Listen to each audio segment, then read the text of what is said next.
માતેણ પાપહાનિ પ્રદાય. કહ્યું કે એનું એક ઉદાહરણ છે, એનો એક ઇતિહાસ છે, એ હું તમને કહું. ભાગવતના શ્રવણથી ભક્તિ જ્ઞાન વૈરાગ્ય તો પુષ્ટ બન્યા, પણ એક જીવ જે ખૂબ પાપી છે, બધા પાપમાંથી ભાગવતના શ્રવણ માત્રથી પાપ મુક્ત થઈ અને ભગવાનના પરમ પદને જે પ્રાપ્ત થઈ, અને જીવાત્માનું નામ છે ધુંધુકાર. કહ્યું કે એની કથા બતાવી. પૂર્વે તુંગભદ્રા નદીના તટ ઉપર એક આત્મદેવ નામનો બ્રાહ્મણ રહ્યો. કહ્યું કે એની પત્નીનું નામ છે ધુંધુલી. આ બ્રાહ્મણને ત્યાં બધી વાતનું સુખ છે, પણ એક જ વાતનું દુઃખ છે. બ્રાહ્મણને ત્યાં કોઈ સંતાન નથી. અનેક પ્રયત્નો કર્યા છતાં પણ તેને ત્યાં સંતાનની પ્રાપ્તિ ન થઈ. આત્મદેવ પોતે વિચાર કરે છે કે મારી પાસે બધું છે, પરમાત્માની ખૂબ ભક્તિ પણ છે, બધું પરમાત્માની દયાથી મારી પાસે છે, પણ મારી પાસે સંતતિ નથી, મારે ત્યાં કોઈ સંતાન નથી. દુઃખમાં ને દુઃખમાં. અને બીજું દુઃખ એ છે કે એની પત્ની, જેનું નામ છે ધુંધુલી, એ ધુંધુલીનો સ્વભાવ એવો છે, એના કારણે એના જીવનની અંદર દુઃખ પ્રાપ્ત.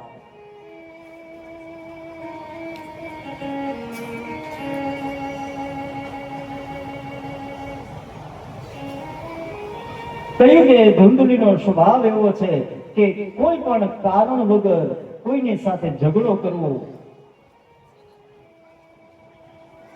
એને મન ફાવે એવું વર્તન કરવું, એના ઈચ્છા પ્રમાણે હંમેશા વર્તન થાય. ઝઘડાખોર સ્વભાવની આ આત્મદેવનું બીજું દુઃખ છે. કહ્યું કે ધુંધલીનો સ્વભાવ પણ એવો, રોજ કોઈને કોઈની સાથે ઝઘડો કરે ને કરે, જ્યાં સુધી ઝઘડો ન કરે ત્યાં સુધી ખાધેલું ન પચે, અને કોઈ ન મળે તો કે છેલ્લે આત્મદેવ આવે તો એની એને ઝઘડો કરે, અને ઝઘડો તો કરે.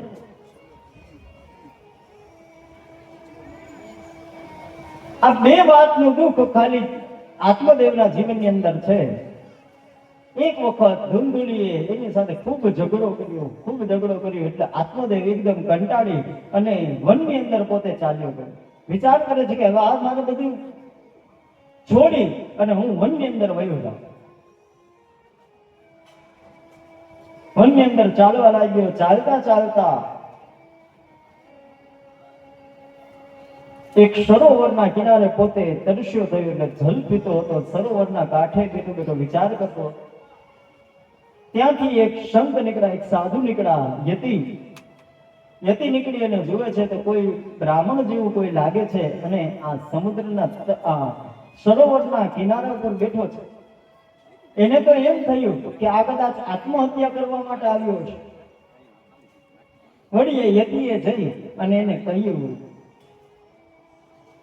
કે તમે લાગો છો તો બ્રાહ્મણ, પણ તમે રડો છો શા માટે? તમને શેનું દુઃખ છે? ત્યારે પેલો આત્મદેવ કહે છે, કહ્યું કે મહારાજ, મને બધી વાતનું સુખ છે, પણ મારે ત્યાં સંતતિ નથી, મારે ત્યાં સંતાન નથી. અને આ સંસારની અંદર સંતતિ ન હોય તો આ બધું વ્યર્થ છે. સંતાન ન હોય તો આ બધું વ્યર્થ છે.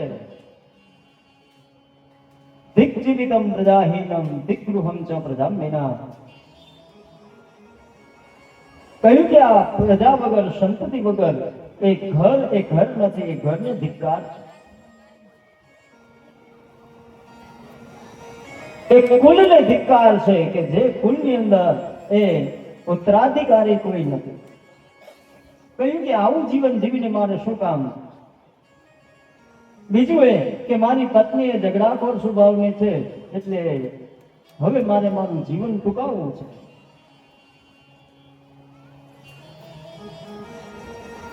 એટલું જ નહીં, મારે ત્યાં તો સંતાન નથી, પણ સાથે સાથે મારા ઘરની અંદર જે વૃક્ષ છે એ વૃક્ષ એ મોટું થાય પણ એની અંદર ફળ લાગતા નથી. વૃક્ષ ઉછરીને મોટું થાય છે પણ એની અંદર ફળ આવતા નથી. એટલું નહીં, મેં ગાય પાળેલી છે, એ ગાયની સેવા અમે કરીએ છીએ પણ એ ગાયને પણ સંતાન થતું નથી.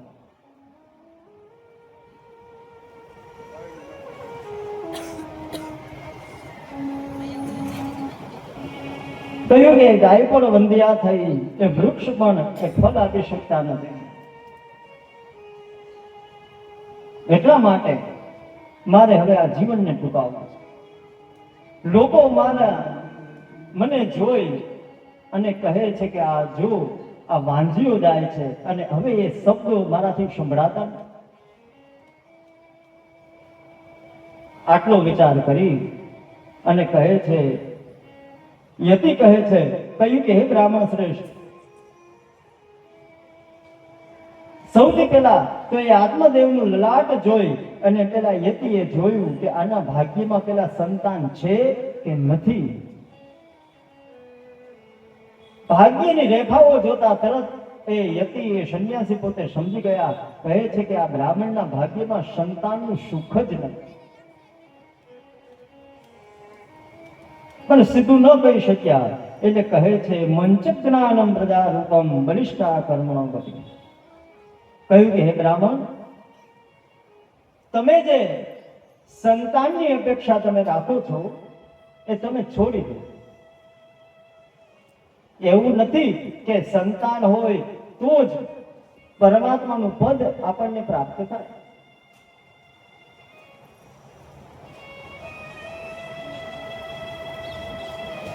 કેવલ કર્મની ગતિ એ જ ન્યારી છે. વિવેકમ તો સમાસાધ્ય તેજ સંસાર વાસનમ. કહ્યું કે હે બ્રાહ્મણ, તમે આ સંસારની બધી તુચ્છ વાસનાઓથી મુક્ત થઈ અને ભગવાનના નામનું સંકીર્તન કરો, ભગવાનનું સ્મરણ કરો, ભગવાનને પ્રાપ્ત કરો.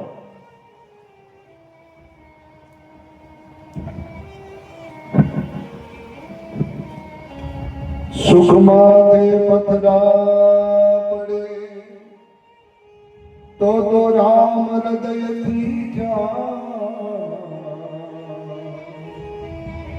બલિહારી કો દુઃખ કી હો તો પલ પલ રામ બલિહારી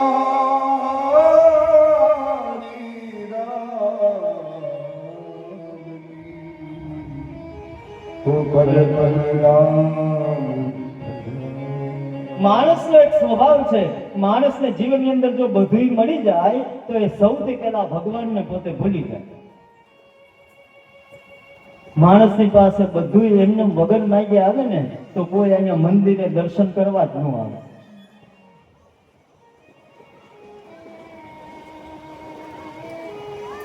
માણસના જીવનની અંદર સુખ આવે એટલે સૌથી પહેલા એ પોતે પરમાત્માને ભૂલી જાય છે, અને દુઃખ આવે એટલે દુઃખ આવે એટલે સૌથી પહેલા પરમાત્માને યાદ કરે. આત્મદેવના જીવનની અંદર દુઃખ છે એટલા માટે પોતે એ સંન્યાસીના પગ પકડી અને એમને પ્રાર્થના કરે છે. સુખ में सुमिरन सब करे, दुख में करे न कोई,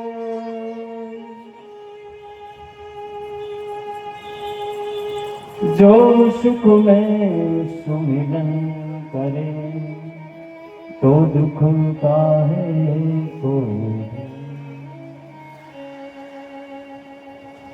સુખ આવ્યું હોય ત્યારે આપણે ભગવાનને ભૂલી જઈએ છીએ, અને દુઃખ આવે એટલે પરમાત્માને હવે સૌથી પહેલા યાદ કરીએ. આપણે રોજ નિયમ હોય કે રોજ આપણે ભગવાનની સેવાઓ કરતા હોય, રોજ માળા કરી અને આપણે ઘરની બહાર નીકળતા હોય, પણ જ્યારે આપણા ઘરની અંદર પ્રસંગ હોય ત્યારે શું કે ત્યારે આપણે ભગવાનને ભૂલી જાય.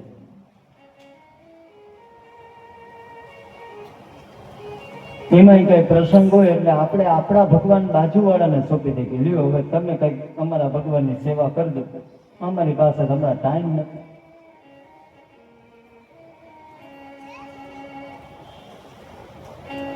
એમાં લગ્ન પ્રસંગ હોય એટલે આપણે તો માથે માથું નું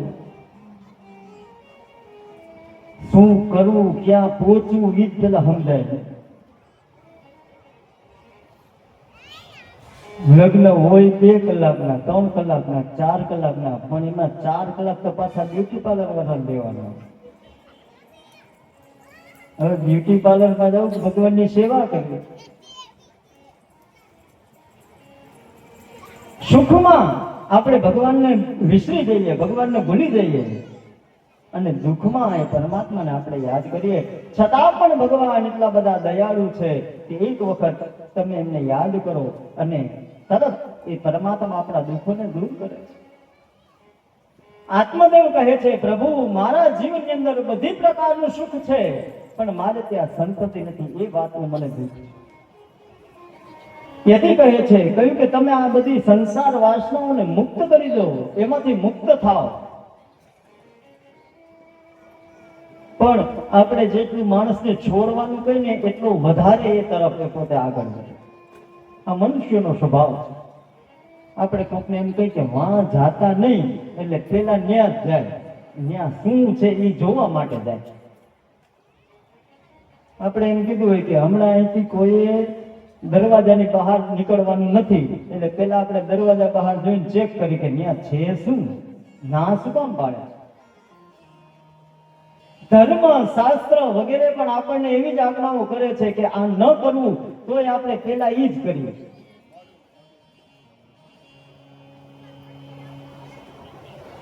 સંન્યાસી કહે છે, તમે આ સંસાર વાસનાઓમાંથી તમે મુક્ત થઈ જાઓ. છતાં પણ આત્મદેવ કહે છે કે નહીં, ઘણું સમજાવ્યા પણ આત્મદેવ માન્ય નહીં. એટલે પછી છેલ્લે સંન્યાસીએ એમને કહ્યું કે હે બ્રાહ્મણ, હવે હું તારા પ્રારબ્ધ જોઈ શકું છું અને તારું પ્રારબ્ધ જોતા હું તને કહું છું, સપ્ત જન્માવધિ તવ પુત્રો કહ્યું કે હે બ્રાહ્મણ, તારા એક જન્મમાં નહીં પણ આવતા 7 જન્મ સુધી તારા ભાગ્યમાં પુત્રનું સુખ નથી. કહ્યું કે તું તો આ એક જન્મ માટે તું વિલાપ કરશ, એક જન્મ માટે તું દુઃખી થાસ, પણ આવતા 7 જન્મો સુધી તારા ભાગ્યની અંદર પુત્રનું સુખ નથી. એટલા માટે તું બધું છોડી અને ભગવાનનું ભજન. અને એવું નથી કે સંતાન હોય તો જ સુખ મળે. ઘણા સંતાનો એવા પણ હોય કે સંતાનો દ્વારા પણ દુઃખની પ્રાપ્તિ થાય. સંતતે શકરો દુઃખ મવાપાંગ પુરા યથા રે મુંચાદ્ય કુટુંબાશામ સંન્યાસે સર્વથા શુભમ. કહ્યું કે સંતાનોની ઈચ્છા, એ સંતાનો એ પણ મોટા દુઃખના સમુદ્રની અંદર આપણને ધકેલી શકે છે. બધા સંતાનો સારા હોય એવું માટે તમે કુટુંબની આશા વગેરેને છોડી અને સંન્યાસે સર્વથા સુખમ. સંન્યાસ માર્ગ એ સર્વથા સુખ આપનારો. કહ્યું કે સંતાનો હોય અને સંતાનો જો સારા હોય તો આ ભવસાગરથી પાર આપણને ઉતારે, પણ જો સંતાન એ પુત્ર એ કુપુત્ર થાય તો આપને નરકની અંદર પણ ધકેલી શકે છે.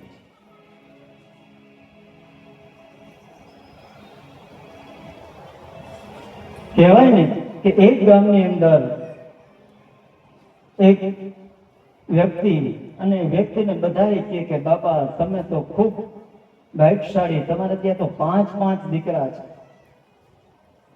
તમારે તો સુખ જ સુખ છે, તમારે તો ત્યાં 5 દીકરાઓ. બાપા કેવા છે એ મને ખબર છે.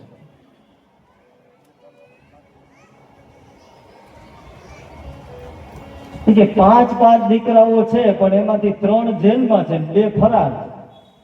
તો હવે એવા સંતાનોને શું કરે? બાપા કે એક કામ કરો, હવે તમે એક સારો દીકરો આપો તો 5 તમારા. કહેવાનો અર્થ કે સંતતિ હંમેશા સુખ આપે એવું નક્કી નથી. એ પણ આપણા કર્મના આધાર રૂપે આપણા જેવા કર્મો છે જન્મો જન્મના, એક કર્મના ફળ સ્વરૂપે આપણે ત્યાં સંતાનો થાય. સારા કર્મો હોય તો સારા સંતાનો આપણે ત્યાં પ્રાપ્ત થાય. સંન્યાસી એ આત્મદેવને સમજાવે છે, કહ્યું કે તમે આ બધી સંસાર વાસનાઓને બધાને છોડી અને સંન્યાસની અંદર સર્વ સુખ રહેલું છે. પણ આત્મદેવ એ માનતો નથી. કહ્યું કે મારા ભાગ્યની અંદર કદાચ સંતાન ન હોય તો તમે તમારા ભાગ્યમાંથી મને સંતાન આપો. જે વ્યક્તિ લલાટ જોઈ અને 7 જન્મનો પ્રારબ્ધ જો જોઈ શકતા હોય તો તમારામાં એટલી શક્તિ હોય કે તમે મને સંતાન આપી શકો. બહુ પ્રાર્થના કરી એટલે સંન્યાસીએ પોતે ફળ આપ્યું અને ફળ આપી અને કહ્યું કે જા, આ ફળ તારી પત્નીને તારા હાથેથી ખવડાવજે.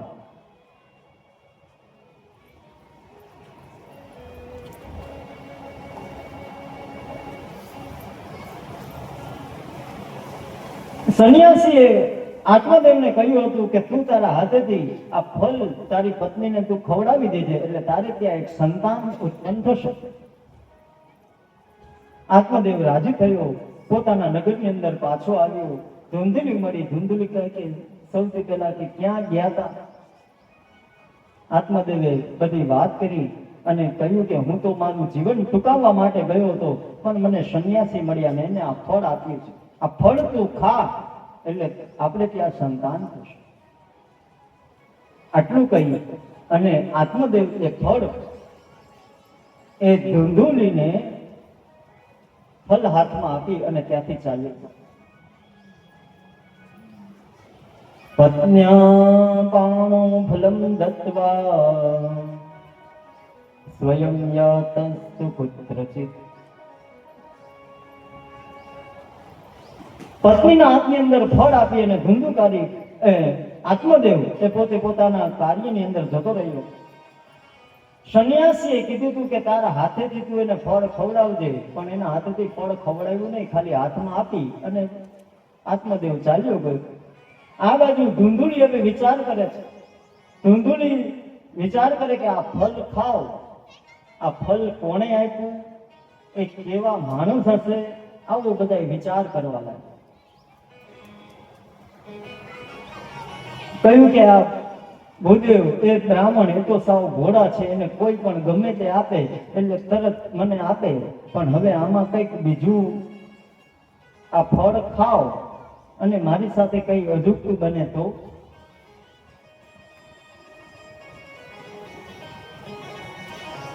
એકદમ વિચાર કરવા લાગી. આડોશ પાડોશની અંદર ગઈ, પોતાની બહેનપણીઓ આવી, એને વાત કરી કે મારા પતિદેવ આવી રીતે ગયા અને એને ફળ આપ્યું, આ ફળનું મારે શું કરવું?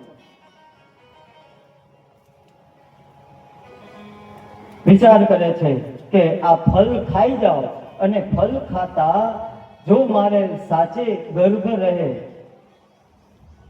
અને ગર્ભ રહેતા એ ગર્ભ મોટો થવા લાગે અને નહીને વળી સુખદેવજી મહારાજની જેમ 12 વર્ષ સુધી એ ગર્ભ એ બાળક એ જન્મને ધારણ ન કરે તો મારે કેટલું બધું દુઃખ ભોગવવું. વળી ગર્ભિણી સ્ત્રી એ ઘરનું કામકાજ પણ ન કરી શકે.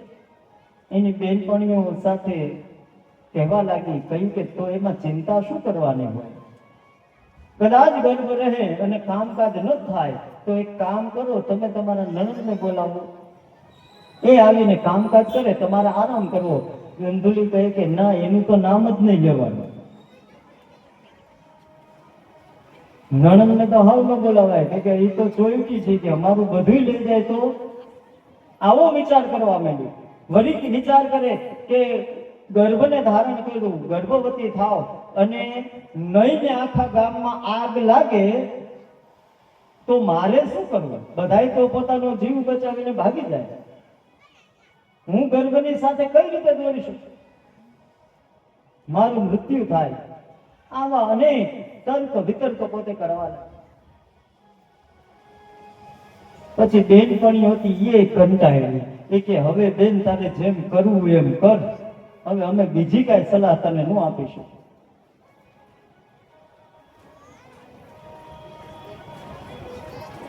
થોડી વાર થઈ એટલે વળી એક ધૂંધુલીની બેન આવી તો એને કહેવા લાગી કે આ તારા બનેવીને કોઈ ફળ આપ્યું, હવે આનું મારે શું કરવું? અને ધૂંધુલીની બેન એ એના જેવી જ હોય, એને વળી સારી સલાહ આપી કે એક કામ કર, આ ફળ એ તારે ખાવું નથી,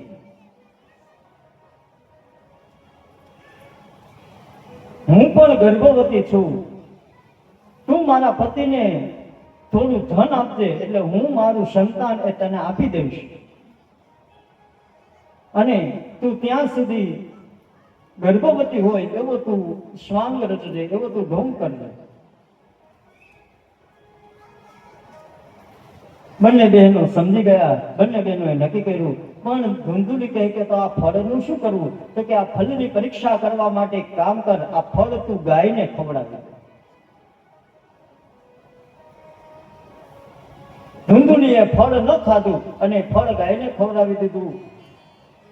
જ્યાં સુધી એની બેનને સંતાનની પ્રાપ્તિ ન થઈ, ગર્ભે જન્મને ધારણ ન કર્યો, ત્યાં સુધી બંને બહેનો સમજી અને આવું ગર્ભિણી હોવાનું ખોટું નાટક કરવાના. સમય જતા રાત્રિના એ ધૂંધુલીની બેને એક પુત્રને જન્મ આપ્યો. ધૂંધુલી એના બદલે ઘણું બધું ધન એના પતિને આપ્યું, અને સવાર થતા આત્મદેવને ધૂંધુલી કહે કે જુઓ, મારે ત્યાં આ દીકરાનો જન્મ થયો છે. આત્મદેવ બિચારો ભોળો છે, કઈ જાણતો નથી, અને એને તો ઉત્સાહ આવ્યો. તરત જ પોતે અનેક દાન પોતે બ્રાહ્મણોને આપવા લાગ્યો. ગાયોના દાન, ધાન્ય વગેરેના દાનો એ બ્રાહ્મણોને આપ્યા. રાજી થયો, વિચાર કરે છે ઘણા સમય પછી મારે ત્યાં સંતાનની પ્રાપ્તિ થઈ. પણ આત્મદેવ જાણતો નથી, કહે છે કે આ સંતનું ફળ નહીં, પણ આ તો એક પાપનું ફળ છે, પાપનું મૂળ છે.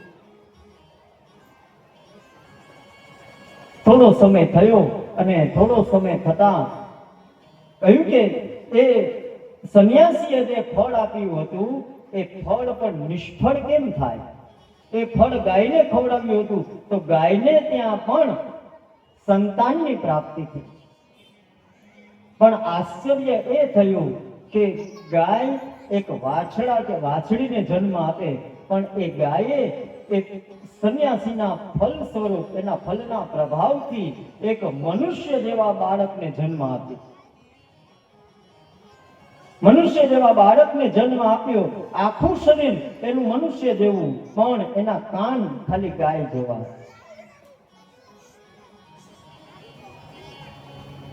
આત્મદેવ કહે કે હવે મારે ત્યાં નહોતું તો એક પણ સંતાન નહોતું, અને હવે મારે ત્યાં બબ્બે દીકરાઓ થયા. ખૂબ રાજી થયો.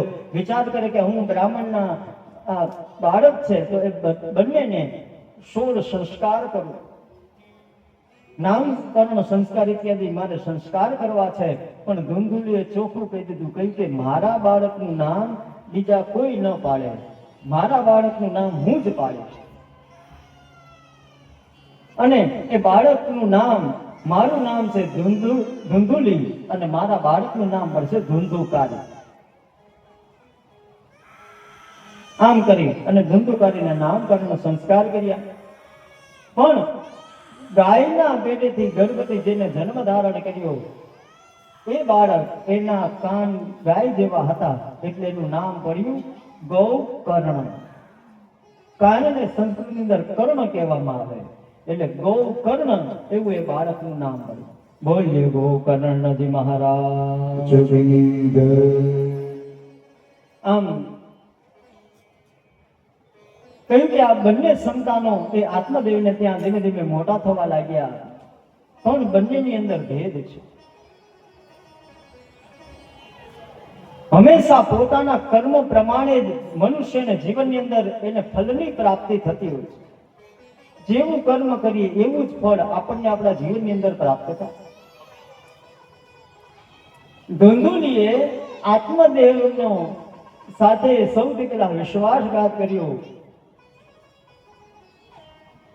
અને મોટામાં મોટું પાપ કર્યું તો એને એવું ફળ મળ્યું. બંને સંતાનો ગોકર્ણ અને ધુંધુકારીએ મોટા થવા લાગ્યા. બંનેના કાર્યો એ અલગ અલગ થવા લાગ્યા. થોડો સમય ગયો એટલે આત્મદેવે બંનેને યજ્ઞોપવિત સંસ્કાર ઇત્યાદિ કર્મ કર્યા. પણ ધુંધુકારી એ તો પાપનું મૂળ છે એટલે એને યજ્ઞોપવિતનો ત્યાગ કર્યો.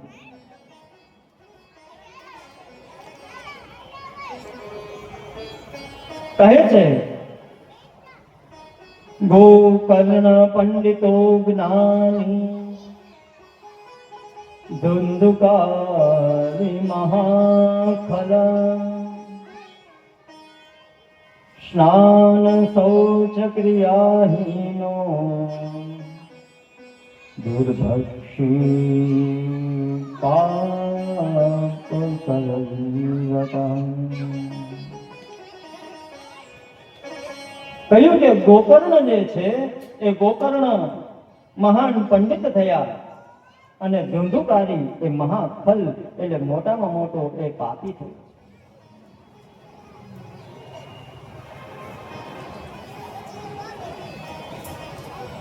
કહ્યું કે ધુંધુકારી અનેક પાપ કર્મો કરવા લાગ્યા. ગોકર્ણજી મહારાજ છે યજ્ઞોપવિતને ધારણ કરતા પાઠશાળાની અંદર વેદાભ્યાસ ઇત્યાદિ કર્મ કરવા માટે ગયા. કારણ કે માતાના સંસ્કાર એ સમયે એ બંનેની અંદર જોવા મળ્યા. ગોકર્ણ કોના સંતાન છે તો કે ગાયના સંતાન છે. જે ગાયના એક એક રૂવાડાની અંદર એક એક દેવતાઓ પોતે બિરાજમાન છે. એ પવિત્ર માતાના ગર્ભથી જેને જન્મને ધારણ કર્યો એ પછી કોઈ સામાન્ય વ્યક્તિ ન હોઈ શકે. એ પ્રકાંડ પંડિત થયા અને આ ધુંધુકારી એ પાપનું મૂળ છે એટલે એના જીવનની અંદર એવા કાર્યો પોતે કરવા લાગ્યા. અનેક પાપ કર્મ કરવા લાગ્યો. ચોરી, લૂંટફાટ, નાના બાળકો એ રમતા હોય તો એને ઉપાડી અને કૂવામાં ફેંકી દે. આવા અનેક કર્મ એ પોતે કરવા લાગ્યા. સ્નાન ન કરે, પવિત્રતામાં રહે, અપવિત્રતા ની અંદર પોતે રચે પછી રહે. જે મન ભાવે એ પોતે ભક્ષણ કરે. માંસ, મદિરા વગેરેનું ભક્ષણ પોતે કરવા લાગ્યા. ધન એની પાસે ન હોય તો એ ચોરી કરે. ચોરી કરતા પણ ધન ન મળે તો એના પિતાજીને માર મારી અને એની પાસેથી ધન પોતે છીનવી લે. આ બધું જોતા અંતે આત્મદેવને મનની અંદર વિચાર આવ્યો અને એ સમયે પેલા સંન્યાસીએ કહેલા વચન એને યાદ આવ્યા. સંતતે સગરો દુઃખાત. કહ્યું કે સંતતિ સારી હોય તો જીવનની અંદર સુખ મળે, નહીં તો હંમેશા દુઃખની જ પ્રાપ્તિ થાય. કહ્યું કે સંન્યાસીના વચન અહીંયા સાર્થક થયા. મેં પરાણે સંન્યાસી પાસેથી સંતાનની માગણી કરી એટલે કદાચ મારે ત્યાં આવો પાપિષ્ટ પુત્ર મારે ત્યાં પ્રાપ્ત થાય. પણ એને ખબર નથી કે આ સંન્યાસીનું ફળ નથી, આ તો પાપનું ફળ છે. આત્મદેવ એકદમ વિલાપ કરવા લાગ્યો અને વિલાપ કરતો હતો. એવામાં ગોકર્ણજી મહારાજ એ વેદાભ્યાસ ઇત્યાદિ કરી અને ફરી પાછા પોતાના ઘરની અંદર આવ્યા. પિતાજીને દુઃખી થયેલા જોઈ અને ગોકર્ણજી મહારાજ એક પુત્ર પોતાના પિતાને સંદેશ આપે જેને ગોકર્ણ ગીતા કહેવામાં. 3 શ્લોકો દ્વારા ગોકર્ણજી મહારાજ પોતાના પિતાને ઉપદેશ આપે છે. દેહે સ્થિવાં શરુદિરે વિમતિ ત્યજત્વં જાયા સુતાદિષુ સદા મમતાં વિમુંચ તસ્યાનિશં જગદિદં ક્ષણભંગનિષ્ઠં વૈરાગ્યરાગરસિકો ભવભક્તિનિષ્ઠ. કહ્યું કે હે પિતાજી, દેહાંસમાંશ રુદિરે વિમતિત્ય દત્વમ. કહ્યું કે આ લોહી માંસ પરુ વગેરેના આ બનેલા આ શરીરને એની માયામાંથી હવે તમે મુક્ત થાઓ. આ બધી સંસાર વાસનાઓ છે એમાંથી તમે હવે મુક્ત થઈ અને પરમાત્માનો માર્ગ તમે ધારણ કરો. એ પરમાત્માના માર્ગ પર તમે ચાલવા માંડો.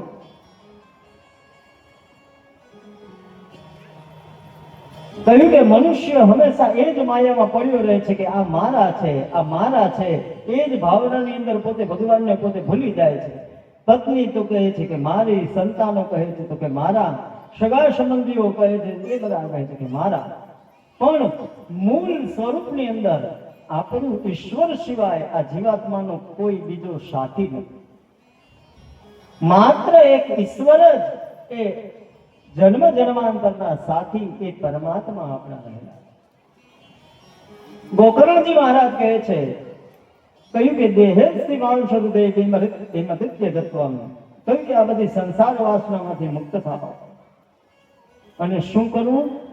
ધર્મં ભજસ્વ સતતં ત્યજ લોક ધર્મા સેવસ્ય સાધુ પુરુષાન જય કામકૃષ્ણ. અન્યસ્ય દોષ ગુણ ચિંતનમાશુ મુક્ત્વા સેવા કથા રસમહો નિતરાંતિ બત્વમ. ધર્મં ભજસ્વ સત્વમ ત્યજ લોક ધર્મા. ધર્મનું હંમેશા ભજન કરો. આ લોક ધર્મો જે બધા છે એને હવે છોડી દો. પણ આપણાથી એ જ થતું નથી. આપણે ભગવાનની માળા કરતા હોય, ભગવાનની કથામાં આવ્યા હોય, પણ આપણું મન તો કે મન થોડીક વાર કથામાં બેસે, પછી તો કે પછી બધે આટો મારવા નીકળી જાય. અને મન ક્યાંનું ક્યાં પહોંચે એનું પણ આપણે કઈ નક્કી કરી શકીએ. થોડીક વાર અહીંયા કથામાં હોય તો થોડીક વાર ઠેઠ વિદેશ સુધી એ મન પહોંચી જાય. વળી પાછું થોડીક વાર થાય ત્યાં વળી ઘર સુધી મન પહોંચી જાય. બધી ઉપાધિ થાય કે હવે ઘર મૂકીને આવ્યા છે 4 વાગ્યાના, પણ હવે ઘરે શું થતું હશે. હાહુ હોય નહીં, વહુની ઉપાધિ હોય ને, વહુ હોય ને હાહુની ઉપાધિ.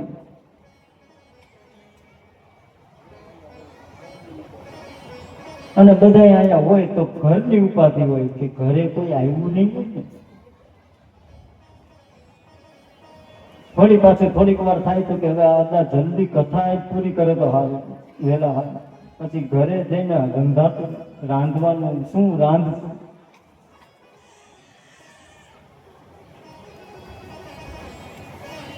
લોક ધર્મની અંદર હંમેશા મન રત રહે છે. અને ગોકર્ણજી કહે છે કે પ્રભુ પિતાજી, આ લોક ધર્મમાંથી તમે મુક્ત થાય અને પરમાત્માના નામ સ્મરણની અંદર તમે ચિત્તપૂર્વક તપ કરો. બીજાના અન્યના દોષ ગુણ આ વગેરેનો વિચાર કરવાનું છોડી અને આત્માનું કલ્યાણ કરવા માટેનો કોઈ માર્ગ તમે ઝડપી.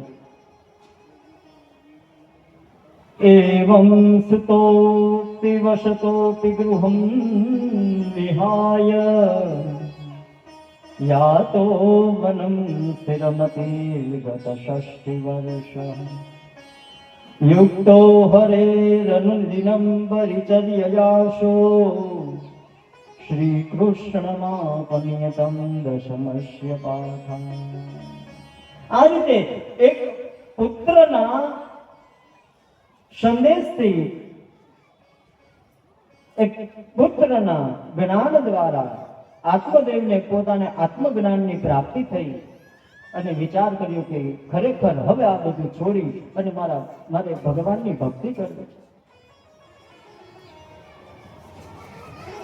એ સમયે જ્યારે નક્કી કર્યું ત્યારે ગોકર્ણજીએ ભાગવતના દસમ સ્કંદનો પોતે પાઠ કરાવી અને ભગવતનો પાઠ કરતા શ્રવણ કરી અને આત્મદેવ છે એ પોતે આત્માનું કલ્યાણ કરવા માટે વનની અંદર તપ કરવા માટે ગયા. સમય જતા એ આત્મદેવ ભગવાનના તપ દ્વારા ભગવાનના દિવ્ય લોકને પોતે પ્રાપ્ત કરી ગયા. શુદ્ધજી કહે છે કે આ બાજુ એ ધુંધુકારી એ દિવસે ને દિવસે વધારે પાપ કર્મો કરવા લાગ્યો. પિતાજી તો છોડીને ચાલ્યા ગયા, ભાઈ એ પણ ઘર છોડીને ચાલ્યો ગયો. હવે બંને માં દીકરો બંને એકલા છે. એક વખત જુગારની અંદર ઘણું બધું ધન પોતે હારી ગયો અને માતા પાસે આવી અને કહે છે કે માં તું મને ધન આપ. માએ ના પાડી એટલે ધુંધુલીને પણ ધુંધુકારીએ ખૂબ ઢોર માર માર્યો. ખૂબ માર માર્યો એટલે એની માતા ધુંધુલીને પણ એ સમયે સમજાણું, કહ્યું કે બેટા આજે તું મને નથી મારતો, આ મારું કરેલું પાપ આજે મને મારે છે. કહ્યું કે મેં જીવનની અંદર જે પાપ કર્મ કર્યું એ જ પાપ આજે મારું સંતાન બની અને મને મારે છે અને મને સજા આપે છે.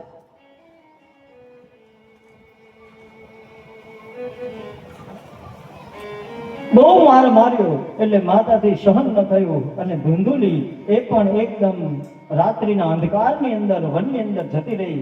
ચાલતા ચાલતા એક અંધારિયા કૂવાની અંદર પોતે પડી અને એ ધુંધુલીનું પણ મૃત્યુ થયું. આ બાજુ ધુંધુકારી હવે એકલો બની ગયો. એકલો થઈ ગયો એટલે પાપ કર્મો વધારે કરવા લાગ્યા. 5 ગણિકાઓને લઈ પોતાના ઘરની અંદર રાખી.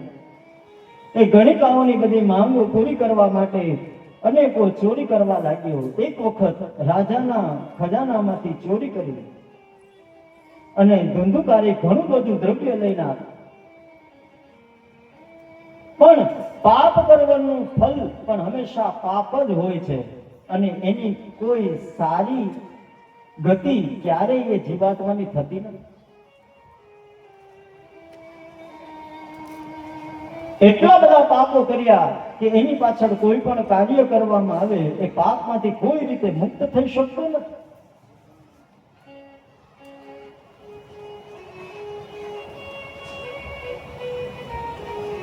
ધુંધુકારી એ રાજાના ખજાનામાંથી ચોરી કરીને લઈ આવ્યો. 5 ગણિકાઓ ગભરાવા માંડી. વિચાર કરે છે કે આજે તો હવે આ ધુંધુકારીએ હદ વટાવી રાજાના ખજાનામાંથી ચોરી કરી છે અને જો રાજાને ખબર પડશે કે આ ધુંધુકારીએ આ ચોરી કરી છે તો એને તો મૃત્યુદંડની સજા રાજા આપશે, પણ સાથે સાથે આપણને પણ રાજા છોડશે નહીં, આપણને પણ સજા આપશે. બધી ગણિકાઓએ મળી અને વિચાર કર્યો કે હવે આ ધુંધુકારીને આપણે મારી નાખીએ.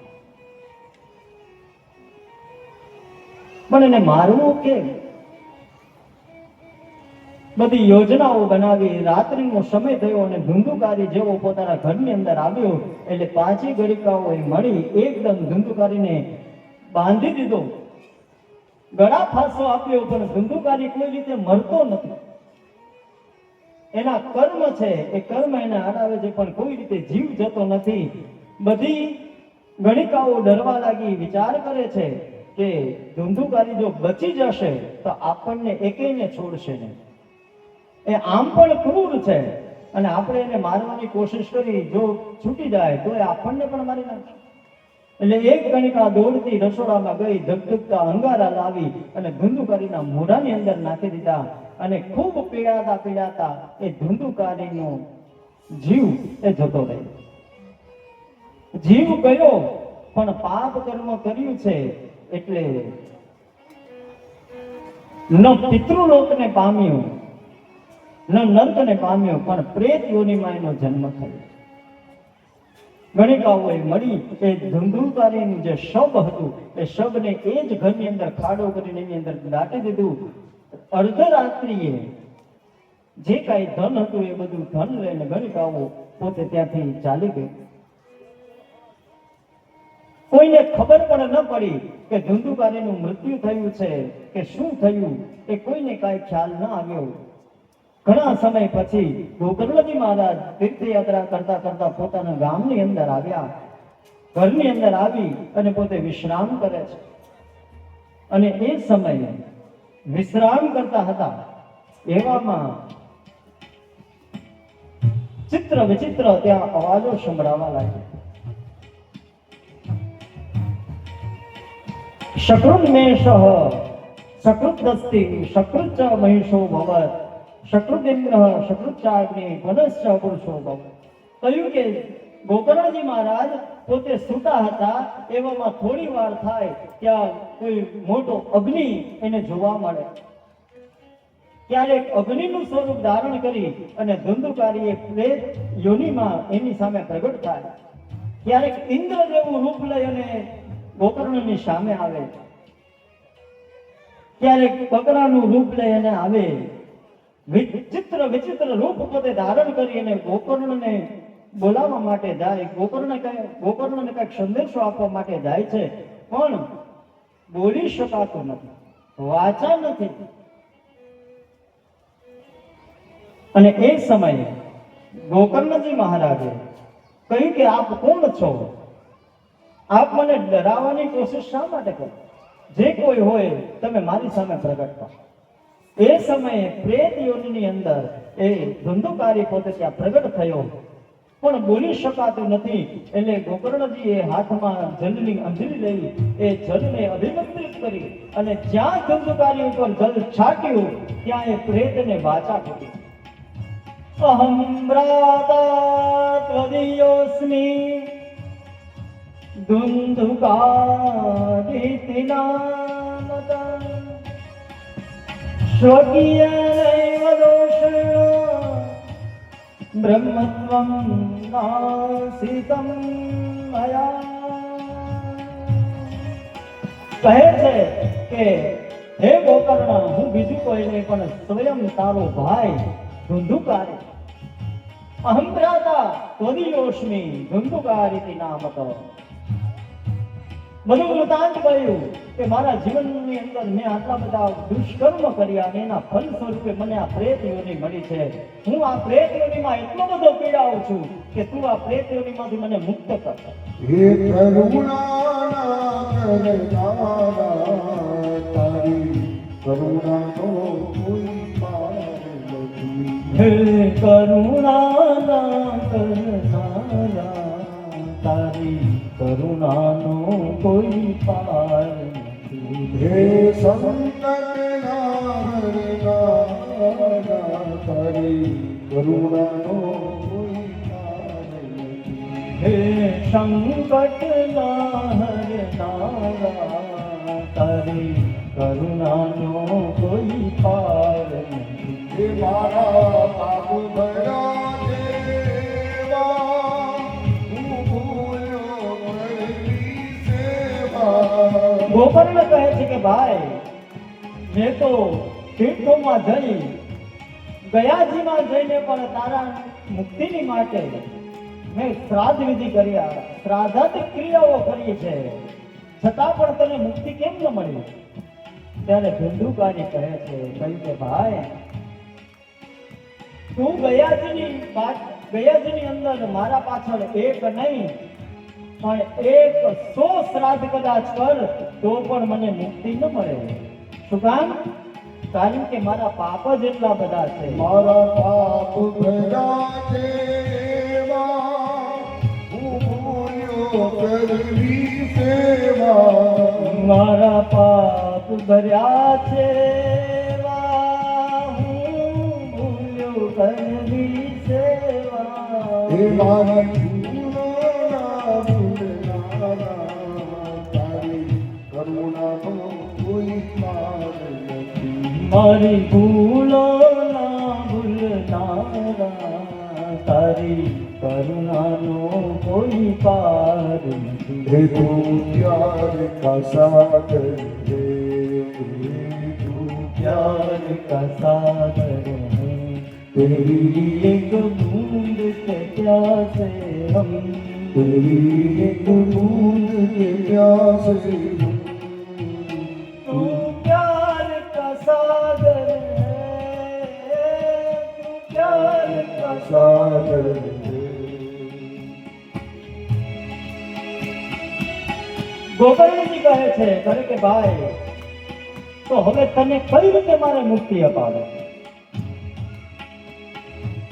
ગયાજીની અંદર કોઈ જઈ અને એક રાઈના દાણા જેવડો પણ પિંડ પોતાના પિતૃને યાદ કરી અને પિંડદાન ત્યાં અર્પણ કરે તો ગમે એવો પાપી જીવાત્મા હોય તો પણ એને મુક્તિની પ્રાપ્તિ થાય. તો પછી તને મેં તો વિધિ વિધાન પૂર્વક તારી પાછળ શ્રાદ્ધાદી ક્રિયાઓ કરી છતાં પણ તને મુક્તિ કેમ ન મળે? તો શું આ વાક્ય છે એ ખોટું છે? તો કે નહીં. ગોકર્ણજી મહારાજે જે શ્રાદ્ધાદી ક્રિયાઓ કરી તો એમાં ગોત્રનો ઉલ્લેખ આવે એ પોતાનું ગોત્ર બોલી અને ધંધુકારીને પિંડ અર્પણ કરતા હતા. પણ ધંધુકારી એ મૂળની અંદર તો પાપનું ફળ છે. એ ધુંધુલીના ગર્ભથી ઉત્પન્ન નથી થયો. કોઈ જાત કર્મ સંસ્કાર કે એને દત્તક લેવાના કોઈ સંસ્કાર એને કર્યા નથી એટલે ગોત્રમાં ભળ્યો નથી. એટલે એને કઈ રીતે મુક્તિ મળે? घायल मन का पागल पंछी उड़ने को भी गया, उड़ने को भी गया। पत्थर को गले आखिर डूबी जाना है सागर पारा, जाना है सागर पारा। अब तू ही से समझा, अब तू ही समझा। राह भूले लगाते हम, राह भूले लगाते हम। तू प्यार का सागर है, तू प्यार का सागर है, तेरी एक बूंद के प्यासे हम, तेरी एक बूंद के प्यासे हम। तू प्यार का सागर है, तू प्यार का सागर है। ગમે એવો જીવાત્મા હોય એ ભગવાનને કદાચ માને કે ન માને પણ અંત સમયે પરમાત્માને યાદ કરે એટલે પરમાત્મા એટલા બધા દયાના સાગર છે કે જીવાત્માને ગમે એમ કરીને પોતે મુક્તિ અપાવે. हे प्रभु तवे जो मारा जीवन रत्ना सारथी। હે પ્રભુ તમે છો મારા જીવન રત્ના સારથી. हे वाला तवे जो मारा जीवन रत्ना सारथी। હે પ્રભુ તમે છો મારા જીવન રત્ના સારથી. ओम ज्ञान गीता उपदेश करीने, જ્ઞાન ગીતા ઉપદેશ કરીને, ज्ञान गीता उपदेश જ્ઞાન करीने। ગીતા ઉપદેશ કરીને बनाव जो परमारथी મારા જીવન રત્ના સારથી. हे कृष्ण तवे जो मारा जीवन रत्ना सारथी। હે કૃષ્ણ તમે છો મારા જીવન રત્ના સારથી. ધંધુકારી અને ગોકર્ણજી વિચાર કરે છે કે હવે મારે આ ધંધુકારીને કઈ રીતે મોક્ષ અર્પણ કરવો? ધંધુકારી કહે છે ગયા શ્રાદ્ધ સતે નાપી મુક્તિ મે ન ભવિષ્યતિ ઉપાયમપરમ કિંચિત ત્વમ વિચારય સાંપ્રતમ. કહ્યું કે કદાચ 100 શ્રાદ્ધ તમે ગયાજીની અંદર કરો છતાં પણ મારા જીવને મુક્તિ ન મળે. શું કામ? કારણ કે મારા જીવનની અંદર મેં દુષ્કર્મો જ એટલા કર્યા. એટલા બધા પાપ કર્મ કર્યા છે કે એમાંથી મને કોઈ દિવસ મુક્તિ ન મળે, પણ તું કોઈ એવો ઉપાય જાણ કે ઉપાય દ્વારા મારા આ જીવાત્માને પણ મુક્તિની પ્રાપ્તિ થાય. મને આ પ્રેત યોનિમાં ખૂબ જ કષ્ટ પડે છે.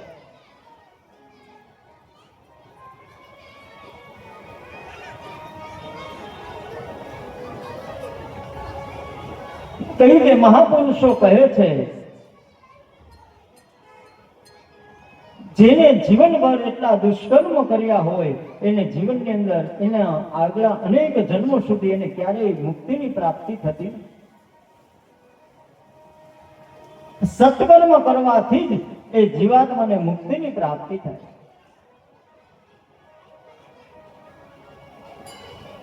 ધંધુકારી કહે છે કે મારા જીવનની અંદર એટલા બધા કર્મો ખરાબ છે કે મને ક્યારેય મુક્તિ ન મળે.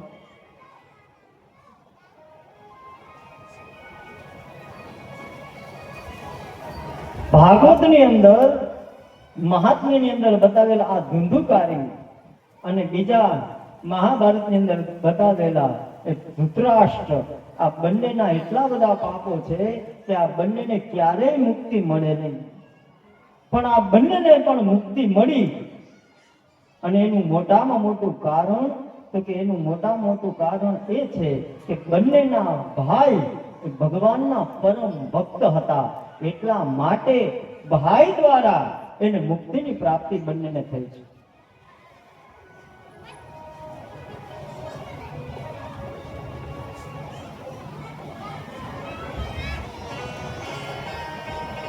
અને મુક્તિ મેળવવા માટે તો કે જ્યારે આપણાથી કઈ ન થઈ શકે અને ખાલી આપણાથી થયેલા પાપો આપણે વર્ણવવા માંડીએ ને એટલે આપણે બધા પાપમાંથી આપણે મુક્ત થતા જઈએ.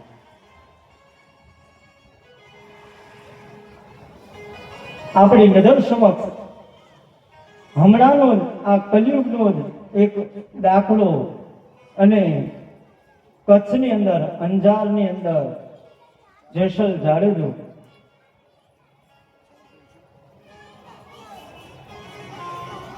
કહ્યું કે એને પણ જીવનની અંદર એટલા બધા દુષ્કર્મો કર્યા છે, અને જ્યારે એ પોતે મધદરિયાની અંદર જતો હોય અને એની નાવ અલગ ડોલક થવા માંડે અને ત્યારે એને મૃત્યુનો ભય લાગે, અને ભય લાગતા પ્રહલાદને કહે કે દેવી હવે તમે મને બચાવો, હવે મને લાગે છે કે મારું મોત એ નજીક આવ્યું. એટલે તરત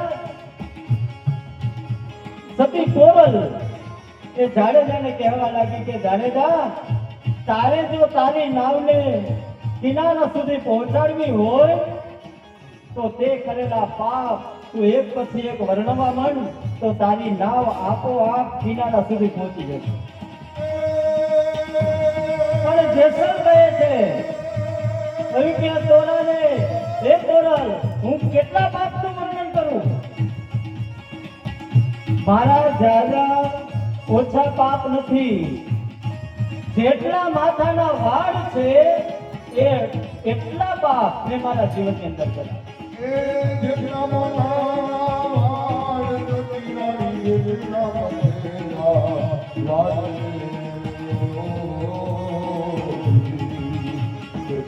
એટલા તે પાપો મેં કર્યા, એટલા તે પાપો મેં કર્યા, તોરા દે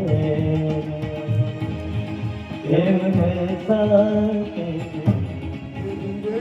જાડો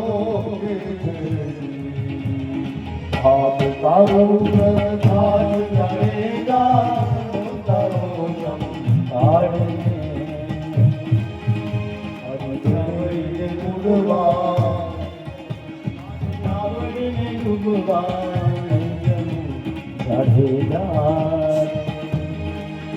એમ તોરલ કે છે.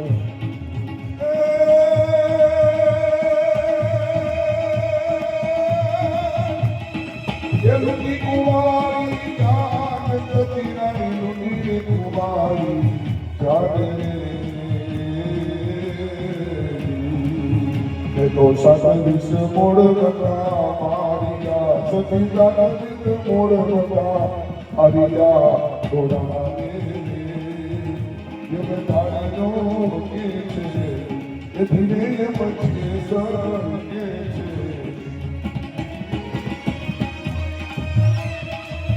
દેવી તોરલ કહે છે, કહ્યું કે હે જાડેજા, તારે જો તારા પાપમાંથી મુક્ત થવું હોય તો એક પછી એક તારા પાપ વર્ણન કરવા માંડ, એટલે તું બધા પાપમાંથી મુક્ત થાય. અને નિયમ છે કે જેની તમે જાહેરાત કરો એ ઓછું થાય. પાપની જાહેરાત કરો તો તમારા પાપ ઓછા થાય, અને સત્કર્મની જાહેરાત કરો તો સત્કર્મ ઓછું થાય. પણ માણસ હંમેશા બધું ઊંધું જ કરે. જે છુપાવવાનું છે એની જાહેરાત કરે, અને જેની જાહેરાત કરવાની છે એને હંમેશા છુપાવે.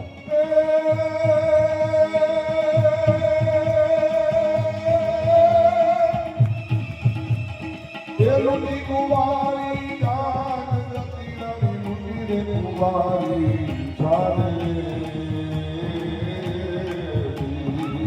મોટો દેવી રે ભાણજ રે મારિયા સતી દેવી રે ભાણજ રે મારિયા ઓરા રે એ બતાડો કે છે દેવી રે બતાડો એકદમ જાડેજાને ડર લાગવા માંડ્યો, અને પછી એક પોતાના પાપનું વર્ણન કરવા માંડ્યો. અને જેવા પાપનું વર્ણન કરવા માંડ્યો એટલે તરત એની નાવ ધીમે ધીમે ધીમે કરતા એ મધદરિયે તોફાનની અંદર સ્થિર થવા લાગી. જાડેજાને વિશ્વાસ આવ્યો કે હવે મારી નાવ કિનારે પહોંચી જશે. વળી પાછા એક પછી એક પોતે પાપોનું વર્ણન કરે.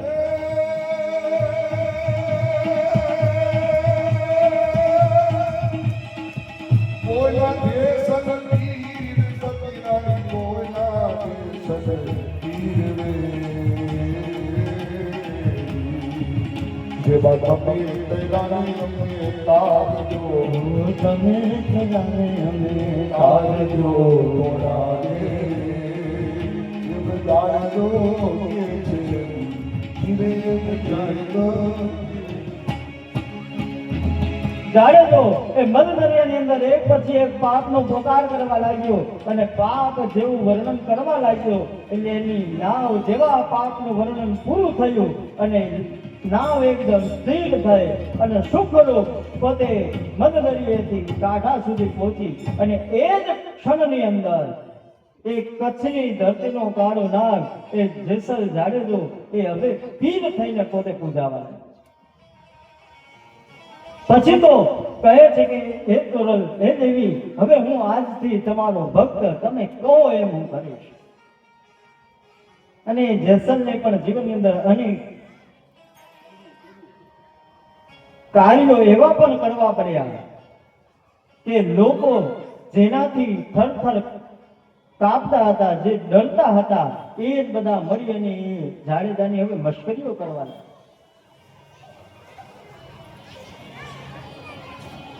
કે જીવનની અંદર કોઈ સત્પુરુષનો સંગ આપણા જીવનની અંદર થઈ જાય એટલે ગમે એવો ભવસાગર હોય એ આરામથી એને પાર એ સત્પુરુષ આપણને કરાવી દે છે. ભવસાગરને પાર એ આપણને પહોંચાડી શકે.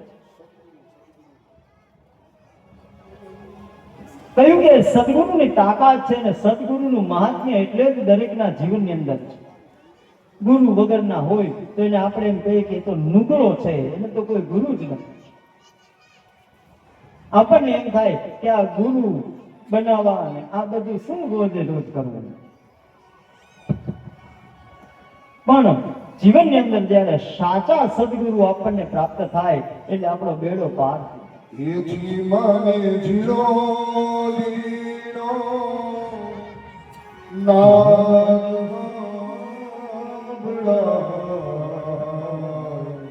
ગુરુજી મારા આવે છે. હે જીવને જીણો જીણો નાદ હંભળાય, ગુરુજી મારા આવે છે. સવારી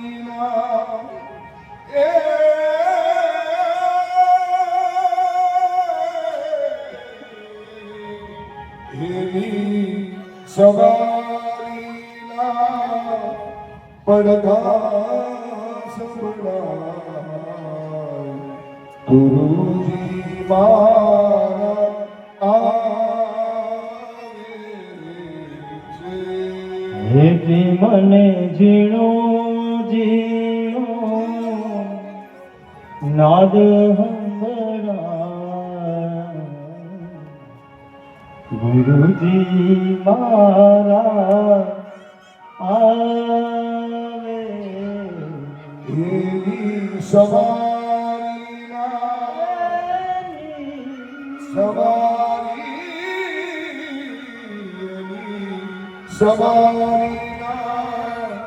પડઘા સંભળાય હે ગુરુજી મારા જીવનની અંદર ગુરુનું મહત્વ સર્વથી શ્રેષ્ઠ છે અને કદાચ કોઈ ગુરુ ન ધારણ કર્યા હોય તો સૌથી પહેલા ગુરુ એ બીજું કોઈ નહીં પણ એ આપણા માતા પિતા છે. બીજું કઈ કદાચ ન કરીએ પણ સામાન્ય આપણે ખાલી આપણા માતા પિતાનું કહ્યું માનીએ તો પણ આપણા જીવનની અંદર રહેલા દરેક ઉણપ એ આપણા માતા પિતા ગુરુ બની અને એ બધી દૂર કરે છે. પણ હવે સમાજની કરુણા એ છે કે માતા પિતા જ્યાં સુધી બાળક એ સમજનું ન થાય ત્યાં સુધી માતા પિતાની બધી વાતો માને, પણ જેવું સમજનું થાય બહાર જાય એટલે પછી પોતે એવું વિચારે કે મારા માતા પિતાને તો કઈ ખબર જ નથી પડતી અને એને ખબર નથી પડતી એટલે જ તને આવડો મોટો કર્યો.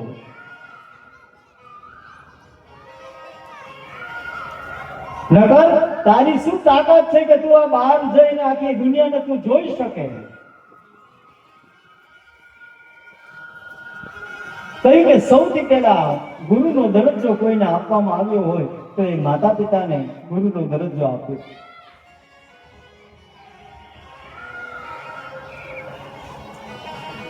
પણ હવે બને એવું કે માતા પિતા વૃદ્ધ થાય અને દીકરાઓ પોતે યુવાન થાય એટલે પેલું એમ કહે, કાંઈક સલાહ માતા પિતા કે વડીલો આપે એટલે તરત એમ કે તમે બંધ થાવ, તમને ખબર ન પડે.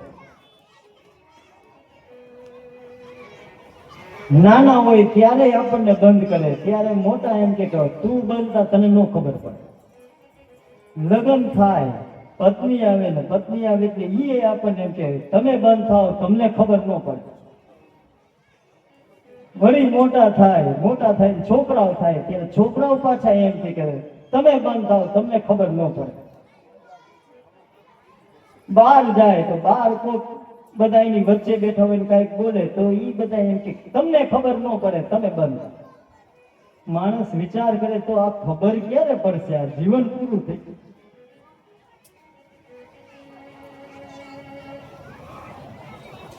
પણ એક સમય એવો આવે કે આપણે માતા પિતાને સર્વથી શ્રેષ્ઠ માનતા હોય, પછી વચ્ચેનો સમય એવો આવે કે આપણને કદાચ એવું લાગે કે અમારા માતા પિતાને તો કઈ ખબર જ નથી પડતી, બહારની દુનિયા શું છે.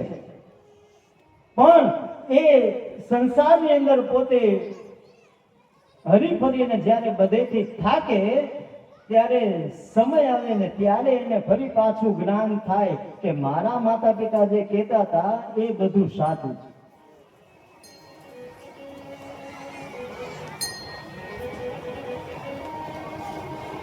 કહ્યું કે એ જ્યારે માતા પિતા એ બાળક જ્યારે માતા પિતાના દરજ્જે પહોંચે ત્યારે એને ખબર પડે કે મારા માતા પિતા કેટલા શ્રેષ્ઠ છે, એને મારું પોષણ કઈ રીતે કર્યું, ત્યારે એને ખબર પડે ને ત્યારે જે સમય આવે ત્યારે સમય પણ હાથમાંથી નીકળી ગયો હોય, એ સમજણ આવે ત્યારે માતા પિતા ન. આ સમાજની કરુણા છે. અહીંયા ધુંધુકારી આટલો બધો પાપી થયો અને ધુંધુકારીને હવે ખબર પડી કે પ્રેત યોનિમાં જઈને વિચાર કરે છે કે આટલું બધું દુઃખ મને મળ્યું તો મારા પિતાજી વગેરે કહેતા હતા કે તું આ બધા પાપ કર્મ છોડી દે, પણ મેં છોડ્યા નહીં. હવે મારે આ પ્રેત બનવું. હવે પોતાના ભાઈને વિનંતી કરે છે કે ભાઈ તું મને મુક્ત કર. ગોકર્ણ કહે કે તું ચિંતા ન કર, હું તારા મુક્તિનું સાધન ગોતીશ. બધાને પૂછ્યું, કોઈની પાસેથી સંતોષકારક જવાબ ન મળ્યો એટલે વિચાર કરે છે કે હવે મારે કોઈને પૂછવું નહીં.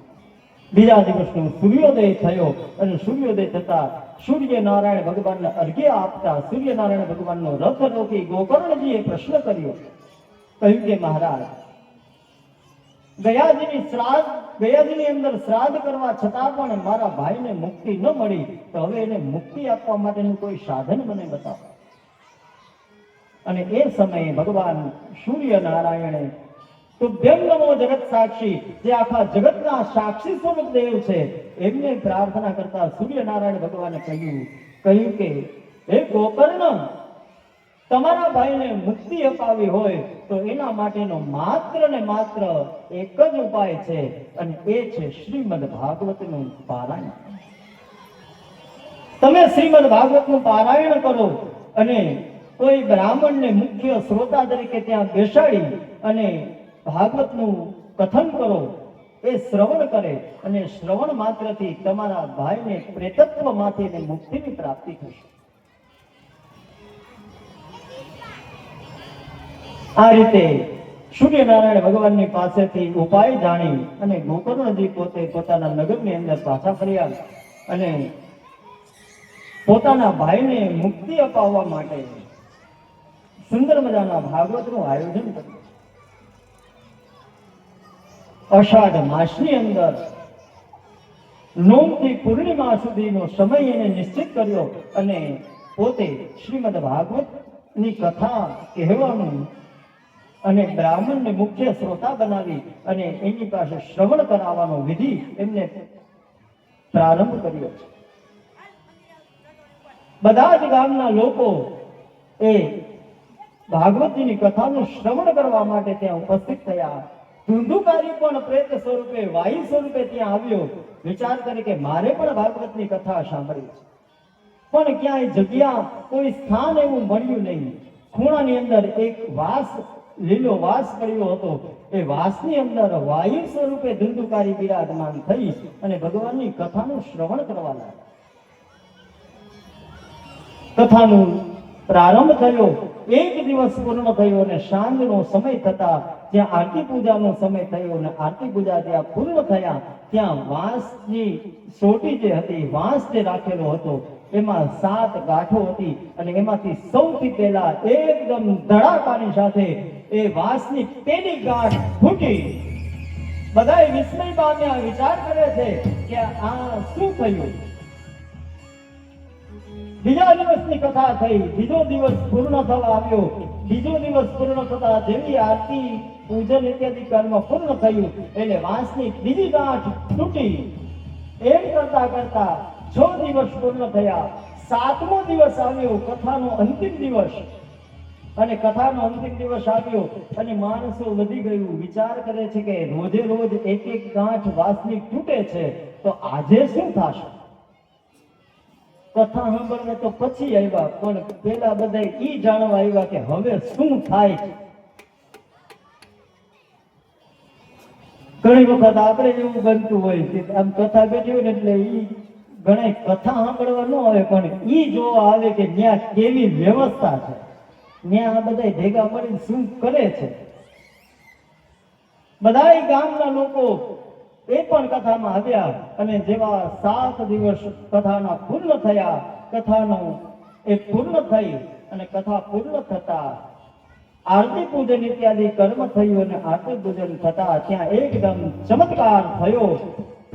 એકદમ બિંદુભાઈ ડગારાઓ વાગવા લાગ્યા અને વાંસ તોડી અને એક સુંદર મજાનું દિવ્ય સ્વરૂપ પીળા પિતાંબર વગેરે ધારણ કરીને એક પુરુષ ત્યાં પ્રગટ થયો અને કહ્યું કે પુરુષ બીજો કોઈ નહીં પણ એ સ્વયં ધુંધુકારી ત્યાં પ્રગટ થયો. કથાના પ્રભાવથી એના પાપ છે એ બધા બળીને ભસ્મ થઈ ગયા અને એને દિવ્ય દેહની પ્રાપ્તિ થઈ. અને જેવી દિવ્ય દેહની પ્રાપ્તિ થઈ એટલે તરત આકાશમાંથી એક સુંદર મજાનું વિમાન આવ્યું અને ધુંધુકારીને કહે છે કે ચાલો, તમને ભગવાનનું ધામ તમને પ્રાપ્ત થયું. ભગવાનના પાર્ષદોએ મળી અને ધુંધુકારીને વિમાનમાં બેસાડીને જવા માટે ગયા, પણ ગોકર્ણજીએ રોક્યા. કહ્યું કે મહારાજ, કથા થઈ, ધુંધુકારીને તો મોક્ષની પ્રાપ્તિ થઈ ગઈ, એને ભગવાનનું ધામ પ્રાપ્ત થયું, પણ કથા એક ધુંધુકારીએ નથી સાંભળી. ગામના બધા લોકોએ એ કથાને સાંભળી, તો એના બધા માટે વિમાન કેમ ના આવ્યું? આવો મતભેદ, આવો ભેદભાવ શા માટે કર્યો? એટલે તરત જ ભગવાનના એ દાસ ભગવાનના પાર્ષદોએ કહેવા લાગ્યા, કહ્યું કે મહારાજ, તમે કહો છો કે કથા તો બધાએ સાંભળી, પણ વિમાન એ માત્ર ધુંધુકારી માટે આવ્યું, તેનું કારણ? તો કે એનું કારણ એ બીજું કોઈ નહીં, પણ શ્રવણસ્ય વિભેદેન ફલભેદોત્ર સંસ્થિતઃ. કહ્યું કે દરેકની કથા સાંભળવાની અંદર ભેદ છે. શ્રવણની અંદર ભેદને લીધે દરેક માટે વિમાન નથી આવ્યું. કહ્યું કે ધુંધુકારીએ પણ કથા સાંભળી, પણ કથા સાંભળવી અને એની સાથે સાથે જ્યારે કથા પૂર્ણ થાય ત્યારે કથાનું પોતે મનન કરતો, ચિંતન કરતો, એના પુણ્યના પ્રભાવથી એના માટે આ વિમાન આવ્યું. અને બાકીના ગામના લોકોએ જે કથા સાંભળી, તો એ તો ખાલી સાંભળવા માત્ર પોતે ખાલી સાંભળી, પોતાના આત્મકલ્યાણ માટે એને કથા નથી સાંભળી.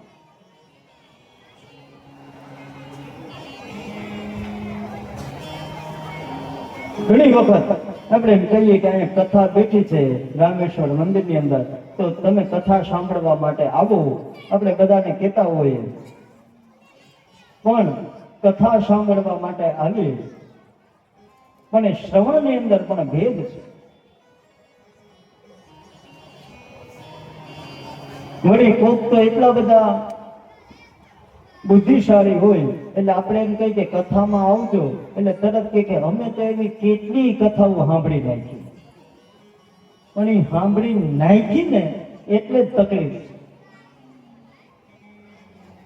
કથાને શ્રવણ કરીને એને અંદર ઉતારવાની છે, એનું મનન કરીએ, એનું ચિંતન કરીએ, તો એ કથા આપણને આપણા જીવનની અંદર ફળદાયી બને છે. બાકી સાંભળીને નાખી દે તો એમાં કાંઈ આપણને મળે નહીં. પાછા આમ વટતી કહે કે અમે તો એવી કેટલી કથાઓ સાંભળી નાખી, અમે તો એવી કથામાં જાતા જ હોય, પણ એનાથી કલ્યાણ નથી. ધુંધુકારીએ મનન કર્યું કથાનું. ભગવાનના પાર્ષદો કહે છે કે આ શ્રવણના ભેદને લીધે કેવલ ધુંધુકારી માટે આ વિમાન આવ્યું. ધુંધુકારીએ સૌપ્રથમ પોતાના ભાઈને દંડવત વંદન કર્યા, ભાગવતજીને વંદન કર્યા. કહે છે કે ભાઈ, જો તું ન હોત તો મને ક્યારેય મુક્તિ મળત નહીં. પણ ભાગવતના પ્રભાવથી ધુંધુકારી મહાપાપી છે, છતાં પણ એને મુક્તિની પ્રાપ્તિ થઈ. એટલે બધાએ પૂર્ણ ભાવ અને શ્રદ્ધાથી ભગવાન ભાગવતજીનો જય જયકાર કર્યો. બોલ્ય ભાગવત ભગવાન કી જય, બોલ્ય ભાગવત ભગવાન કી જય. આવા પાપિષ્ટ ધુંધુકારીને પણ જો ભાગવતની કથાથી મુક્તિ મળતી હોય તો આપણા પિતૃઓને મુક્તિ મળે તો એમાં કોઈ નવાઈ નહીં. એને નિશ્ચયથી આપણા પિતૃઓને મુક્તિની પ્રાપ્તિ છે.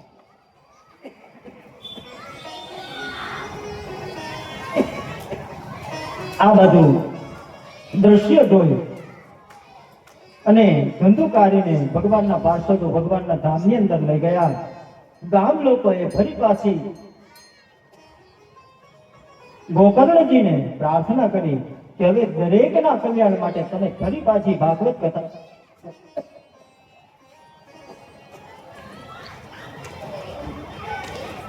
તમે ફરી પાછી ભાગવતનું શ્રવણ અમને કરાવો. એટલે લોકોના ઉદ્ધાર માટે શ્રાવણ માસની અંદર ગોકર્ણજી મહારાજે ફરી પાછી ભાગવત સત્તાનું આયોજન કર્યું. નોમથી પૂર્ણિમા સુધીનું આયોજન એ 7 દિવસનું શ્રીમદ ભાગવતનું વાંચન એ ગોકુળને ફરી પાછું પોતાના ગામના લોકોને ઉદ્ધાર માટે ભગવાનના પરમ પદને પ્રાપ્ત કરાવવા માટે એ ભાગવતની કથાનું વાંચન કર્યું. અંતિમ દિવસ થયો એટલે અંતિમ દિવસ થતા અનેક વિમાનો આકાશમાંથી ઉતર્યા અને ઉતરતા જેને જેને કથાઓ સાંભળી એ બધાને ભગવાનના પાર્ષદો એ પોતે વિમાનમાં બેસાડી અને ભગવાનના પરમ ધામની અંદર પોતે લઈ ગયા. કહે છે કે ધન્યા ભાગવતી વાર્તા પ્રેત પીડા વિનાશિની સપ્તાહોપી તથા ધન્યા કૃષ્ણલોક ફલપ્રદમ અયોધ્યાવાસિનઃ પૂર્વં યથા રામેણ સંગતા તથા કૃષ્ણેન તે નીતા ગોલોકમ યોગિદુર્લભમ. જેમ ભગવાન શ્રી રામે આ ધરાધામ છોડી અને જેમ પોતે સ્વધામની અંદર પધાર્યા અને એની સાથે સાથે ભગવાનની સાથે જે જોડાયા એ દરેકને પરમાત્માએ પોતાનું સાકેત ધામ અર્પણ કર્યું. જેમ નારાયણ પરમાત્માએ ભગવાન કૃષ્ણએ આ સ્વધામ છોડ્યું અને એના ભક્તોને પરમાત્માએ વૃંદાવન એટલે પરમાત્માનું વૈકુંઠ ધામ ગોલોક ધામ જેને અર્પણ કર્યું, એટલું જ ફળ આ શ્રીમદ ભાગવતનું શ્રવણ કરવાથી એ જીવાત્માને પ્રાપ્ત થાય. ખાલી પિતૃઓને મુક્તિ આપવા વાળું નહીં, પણ જીવતા જીવ પણ જીવ માત્રનું કલ્યાણ કરનાર આ શ્રીમદ ભાગવત એ મહાપુરાણ. આનો સુંદર મજાનો ઇતિહાસ બતાવ્યો અને ઇતિહાસ બતાવી અને આગળ સનત કુમારો નારદજીને કહે છે, કહ્યું કે કથાના નિયમો છે, કહ્યું કે દરેકના કલ્યાણ માટે ભાગવત સપ્તાહ જો કરવી હોય તો એના સુંદર મજાના માસ બતાવ્યા. અષાઢ, શ્રાવણ, ભાદરવો, આશો, કારતક અને માક્ષર આ 6 મહિના એક પિતૃઓના અને દરેકના કલ્યાણ અર્થે એની પાછળ આ માસની અંદર શ્રીમદ ભાગવત સપ્તાહ જો થાય, એનું શ્રવણ થાય તો પોતાના પિતૃઓનું મોક્ષ થાય. ચૈત્ર માસ એ દેવી અને દેવતાઓને પણ અધિક પ્રિય છે, એટલે ચૈત્ર માસની અંદર પણ આ ભાગવત કથાનું વિશેષ મહત્વ છે. પણ કહે છે કે કદાચ કોઈ પણ સમયે ભગવાનની કથાનું શ્રવણ કરવાની ઈચ્છા થાય, આત્મકલ્યાણ માટે આપણે ભગવાનની કથાનું શ્રવણ કરવાની ઈચ્છા થાય તો એમાં કોઈ પણ જાતનો માંસ એનું કંઈ પણ વિચાર ન કરવો. જ્યારે ઈચ્છા થાય ત્યારે ભગવાનની કથાનું શ્રવણ કરવું. કહ્યું કે આ કથાના નિયમો બતાવ્યા. જે શ્રીમદ ભાગવત કથા એ કોઈ વનની અંદર, કોઈ તીર્થભૂમિની અંદર અથવા તો કોઈ દેવાલયની અંદર આ સુંદર શ્રીમદ ભાગવતનું આયોજન કરવું. અને એ આયોજન કરીએ પણ એમાં ઉત્સાહ કેવો રાખવો તો કે જેમ આપણા ઘરની અંદર આપણા સંતાનોના વિવાહ હોય, દીકરા કે દીકરીના લગ્ન હોય ને એની અંદર જેટલો આનંદ હોય, જેટલો ઉત્સાહ હોય, એટલા ઉત્સાહથી આપણે આ શ્રીમદ ભાગવતનું આયોજન એ સુંદર રીતે કરવું. સુંદર રીતે બેઠક વ્યવસ્થા ઇત્યાદિ કરી અને વક્તાના નિયમો બતાવ્યા. વિરક્ત, વૈષ્ણવો, વિપ્રો, વેદ શાસ્ત્ર વિશુદ્ધિકૃત, દ્રષ્ટાંત કુશળો દીનો, વક્તા કાવ્ય નિસ્પૃહ. વિરક્ત જે કોઈ હોય, વૈષ્ણવ હોય, ભગવાન નારાયણની સેવામાં તત્પર હોય, વિપ્ર એટલે કે બ્રાહ્મણ હોવો, એવા વેદ શાસ્ત્રને વિશુદ્ધિ આપનાર, વેદ શાસ્ત્રને જાણનાર, દ્રષ્ટાંત દેવાની અંદર કુશળ જે હોય અને કથાની અંદર જે કુશળ વક્તા હોય, ધીર ગંભીર વાણી દ્વારા જે કથાનું વર્ણન કરે એવા વક્તાની નિયુક્તિ કરી. કહ્યું કે શ્રીમદ ભાગવતજી અને તથા દરેકને ભગવાન ભાગવતજીનું આમંત્રણ આપવું. કહું શ્રીમદ ભાગવત પીયુષપાનાય રસલંપટાહ ભવંતસ્ચ તથા શીઘ્ર માયા તત્પ્રેમ તત્પરા. કહ્યું કે જે ભગવાનના ગુણોના રસિક છે એ દરેકને ભગવાન ભાગવતજીના આયોજનનું આમંત્રણ આપવું અને ભગવાન સ્વયં કૃષ્ણ સ્વરૂપ છે એમની પૂજા અર્ચના કરી અને પોતાનું અને પોતાના પિતૃઓનું કલ્યાણ કરવું. આમ કથાના નિયમો ઇત્યાદિ બતાવી કહે છે કે આ કથાની અંદર થોડા નિયમો પાડવા. ન છેદે નખરો માણી, 7 દિવસ સુધી વાળ એ કાપવા નહીં, નખ કાપવા નહીં, બને તો ભૂમિશયન કરવું. કહ્યું કે બની શકે તો ઉપવાસ કરવો, ઉપવાસ ન થઈ શકે તો ફળનો આહાર, દૂધ પી અને 7 દિવસ વિતાવવા. પણ એ પણ ન થઈ શકે તો આમાં ભાગવતજીની અંદર બતાવે છે. કહ્યું કે એક વખત ભોજન કરી અને ભગવાનની કથા સાંભળો. આપણી ભાષામાં જેને એકટાણું કહીએ. એક સમય પણ ભોજન કરવામાં તકલીફ પડે અને ભૂખ્યા ન રહી શકતા હોય તો કે 3 ટાઈમ ભોજન કરીને પણ કથાને શ્રવણ કરવું. કારણ કે હવે કોકને એમ કહે કે તમારે ઉપવાસ કરવાનો તો પેલા એમ કે હગા અમારે તો ડાયાબિટીસની ગોળી ખાવાની છે, એ ભૂખ્યું અમારાથી ન થાય. પણ ભાગવતજી પોતે સ્વયં કહે છે કે કદાચ કથાની અંદર ઉપવાસ રાખવાથી કદાચ વિઘ્નો આવે, તબિયતને અનુકૂળ ન હોય તો 3 ટાઈમ ભોજન કરીને પણ કથાને શ્રવણ કરવું. સૌથી મહત્વ જો કોઈ વસ્તુ હોય ભાગવતની અંદર તો એ કથાનું શ્રવણ. આમ કથાના નિયમો ઇત્યાદિ બતાવી અને કોને કોને કથાઓ સાંભળવી એ સુંદર મજાનું આખ્યાન બતાવી અને સનત કુમારો એ ભગવાનના દિવ્ય ચરિત્રો નારદ ઋષિની સાથે વર્ણવે છે. પણ એ જ સમયે ત્યાં સુંદર મજાનો એક ચમત્કાર થયો અને ચમત્કાર થતા વાતાવરણ છે એ શ્રીમદ ભાગવતની અંદર એકદમ વાતાવરણ દિવ્ય થવા લાગ્યું. સુમધુર સંગીત ધીમે ધીમે સંભળાવા લાગ્યું. એકદમ સુંદર વાયુ વહેવા લાગ્યું, શીત મંદ. અને ત્યાં સ્વયં ભગવાન પરમાત્મા શ્રી કૃષ્ણચંદ્ર એ પોતાના ભક્તોની સાથે ત્યાં ભગવાન પ્રગટ થયા. બોલ્ય કૃષ્ણ કનૈયા લાલ કી જય. ભગવાનની જે આ કથાઓ શ્રવણ કરાવતા હતા સનત કુમારો, નારદજી એ કથા સાંભળે છે અને ત્યાં ભગવાન પ્રગટ થયા. ભગવાનની સાથે એમના ભક્તો પણ ધીમે ધીમે કરતા આવવા લાગ્યા. ભક્તોની અંદર પ્રહલાદ, ઉદ્ધવ, અર્જુન વગેરે આવી અને ભગવાનના નામનું સંકીર્તન કરવા લાગ્યા. પ્રહલાદ સ્થાલધારી તરલ ગતિ દયા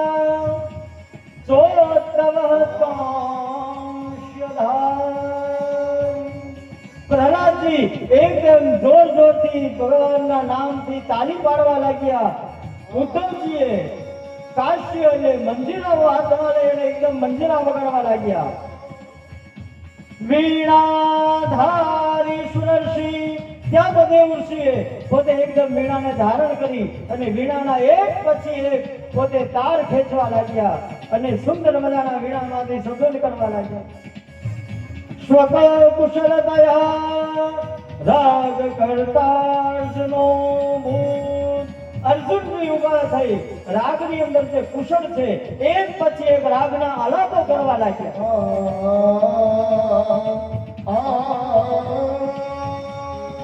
એકદમ સુરીલા થઈ અને પોતે રાગનો આલાપ કરવા લાગ્યા. ઇન્દ્ર એકદમ મૃદંગ લઈ અને પોતે મૃદંગ વગાડવા લાગ્યા. સનત કુમારો જય જયનો નાદ કરવા લાગ્યા. ભાગવત ભગવાન કી જય. કૃષ્ણ કનૈયા લાલ કી જય. બધા સુંદર મજાનું કીર્તન કરવા લાગ્યા અને કીર્તન કરતા ભગવાન સ્વયં ત્યાં પ્રગટ થયા અને પ્રગટ થતા બધા ઉભા થઈ ભગવાનને ચરણોની અંદર કોટી વંદન કર્યા. સનત કુમારોએ ભગવાનને પ્રાર્થના કરી કે પ્રભુ આપ પ્રસન્ન થયા હોય તો એક વરદાન આપો. કેવું વરદાન? તો કે જ્યાં જ્યાં પણ શ્રીમદ ભાગવત સપ્તાહ થાય ત્યાં આપ જરૂર પધારશો, આવું વરદાન તમે અમને આપો. અને ભગવાન પ્રસન્ન થઈને કહેવા લાગ્યા, વચન આપ્યું કે જ્યાં પણ શ્રીમદ ભાગવત સપ્તાહનું આયોજન થશે ત્યાં હું એક દિવસ કોઈના કોઈ સ્વરૂપે ભગવાન કહે કે હું જરૂર પધારીશ, આવું વરદાન આપી અને બધાએ ભાગવતજીનો જય જયકાર કર્યો છે. બોલીએ ભાગવત ભગવાન કી, કૃષ્ણ કનૈયા લાલ કી જય. અહીંયા સનત કુમારો એ ભાગવતજીનો જય જયકાર કરી અને આગળ આ મહાત્મ્યને અહીંયા વિરામ આપ્યો છે. ઇતિ શ્રી પદ્મ પુરાણે ઉત્તરાખંડે શ્રીમદ ભાગવત મહાત્મ્ય શ્રવણ વિધિ કથનમ નામ ષષ્ઠોધ્યાય. શ્રીમદ ભાગવત મહાત્મ્ય રાધા કૃષ્ણ ચરણ કમલાભ્યો નમો. બોલીએ ભાગવત ભગવાન કી. ભગવાન ભાગવતજીનું સુંદર મજાનું મહાત્મ્ય બતાવી અને ભાગવતની શરૂઆત કરે, પણ અત્યારે હવે સમય સાવધાન કરે છે. એટલે આવો અત્યારની કથાને આપણે અત્રે વિરામ આપતા આવતીકાલ સવારે